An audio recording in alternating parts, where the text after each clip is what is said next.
Hello everyone. Welcome back to my channel. Congratulations to all of that received your $1,403 stimulus check today. I noticed that a couple of banks released stimulus funds to its customers early, which is really awesome. But it is definitely upsetting that there are still so many Americans that do not even see a payment date on the IRS Get My Payment tool. This is so ridiculous. Tomorrow is April 7th. Back on March 30th, the IRS announced that April 7th is the official payment date for Social Security and other federal program beneficiaries. But what happens after April 7th? What if my stimulus payment never shows up? I will be discussing what will happen after April 7th and what you should do if you don't receive your check tomorrow. How are you all doing today, everyone? I hope you are having a nice day. Thank you so much for being here. Please share this video with your family and friends, so we can help as many people as we can finally get their third stimulus check. I am sure all of you are wondering why the IRS is taking so long to send out third stimulus payments to all eligible Americans. It is already April 6th and the IRS hasn't even announced a payment date for Veterans Affairs beneficiaries. It makes no sense at all, but if you are already seeing a pending deposit in your bank account, then you will get your $1,400 payment tomorrow. That is really great. If you're not seeing a pending deposit in your bank account yet, but are seeing an April 7th payment date on the IRS Get My Payment tool, you should not worry. I suggest checking your bank account throughout the day tomorrow. It is very likely that your stimulus money will be deposited into your account tomorrow. The IRS and U.S. Treasury Department said in a statement that Social Security and other federal beneficiaries who do not normally file tax returns can expect their $1,400 stimulus payments on April 7th. According to the IRS, the majority of the stimulus payments will be direct deposited into recipients' bank accounts. However, some of you have been notified that you will be receiving your stimulus check through the mail. Most eligible Americans will receive their stimulus money through direct deposit, while others will receive their money through the mail in the form of a paper check or economic impact payment debit card. It does take longer for you to receive your stimulus payment through the mail, but don't worry, as long as the IRS Get My Payment tool is giving you a payment date, then your stimulus check is certainly on its way to you. I read that some of you have been waiting since March 26 to receive your check in the mail. How long it takes for your stimulus check to arrive in the mail depends on where you live. If you do not receive your stimulus check by tomorrow, I suggest making sure that the IRS has your correct mailing information on file. If you moved recently, the IRS may have accidentally sent your check to your old address. There are many Chase Bank customers that are outraged right now. Several Chase Bank customers shared in the comment section below that they are not seeing any pending deposit at all. I am not sure why Chase Bank has not begun processing stimulus payments for its customers. However, I noticed that Meta Bank was one of the first banks to release stimulus funds to its customers. I do wish that banks would just release all pending deposits already. You all have waited long enough. Sadly, the IRS is still reviewing data for Veterans Affairs beneficiaries. It is really sad to see how the IRS is treating veterans right now. According to the agency, VA beneficiaries who do not typically file tax returns could receive their stimulus checks by mid-April. The IRS doesn't even know for sure when they will have all stimulus payments sent out. Who do you blame for the delays in stimulus? I would love to hear your thoughts in the comments below. Steve Richardson is the SSA Communications Director. He recently stated that the American Rescue Plan did not directly appropriate funds or establish a reimbursable agreement with IRS to fund us for our work to support their issuance of the stimulus payment.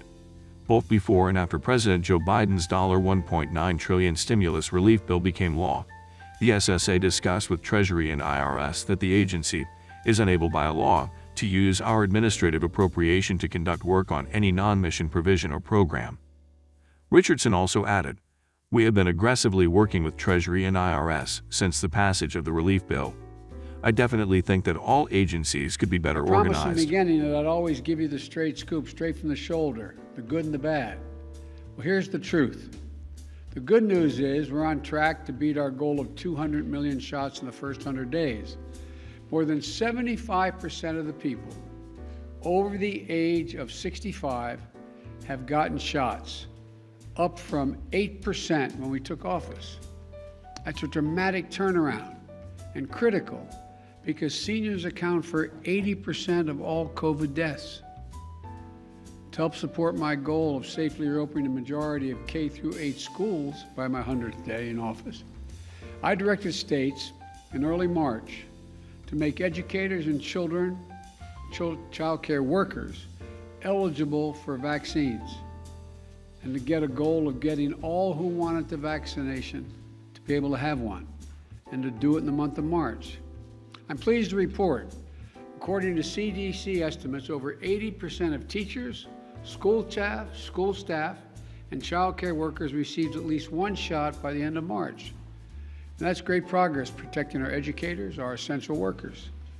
And because our vaccine program is in overdrive, we're making it easier to get a vaccination shot. Last week, I announced that by April 19th of this month, 90% of all Americans will be within 5 miles of a vaccination site. And further good news is that we're getting more and more data on just how effective the vaccines are. Dr. Fauci recently cited 2 studies from the New England Journal of Medicine that found fully vaccinated healthcare workers on the front lines had extremely low infection rates, less than 0.2%, compared to unvaccinated healthcare workers who had considerably higher infection rates. So we're making incredible progress. There's a lot of good news, but there's also some bad news. New variants of the virus are spreading, and they're moving quickly. Cases are going back up. Hospitalizations are no longer declining. While deaths are still down, way down from January, they're going up in some places. So you might ask, everybody's asking, what does that mean? I understand that people may find it confusing, that the vaccination program is saving tens of thousands of lives, but the pandemic remains dangerous. Let me explain it in a single word: time. Time.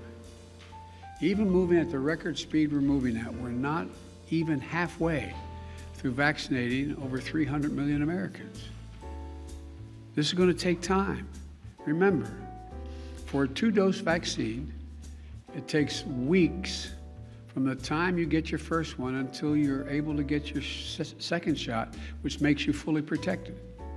If you get your first shot next week in mid-April, you won't be fully protected until May, late May. If you get your first shot in mid-May, you aren't fully protected until late June. So look, now, on the one hand, June isn't that far away given how long this has been going on, but it isn't here yet either. So, the virus is spreading because we have too many people who, seeing the end in sight, think we're at the finish line already. But let me be deadly earnest with you. We aren't.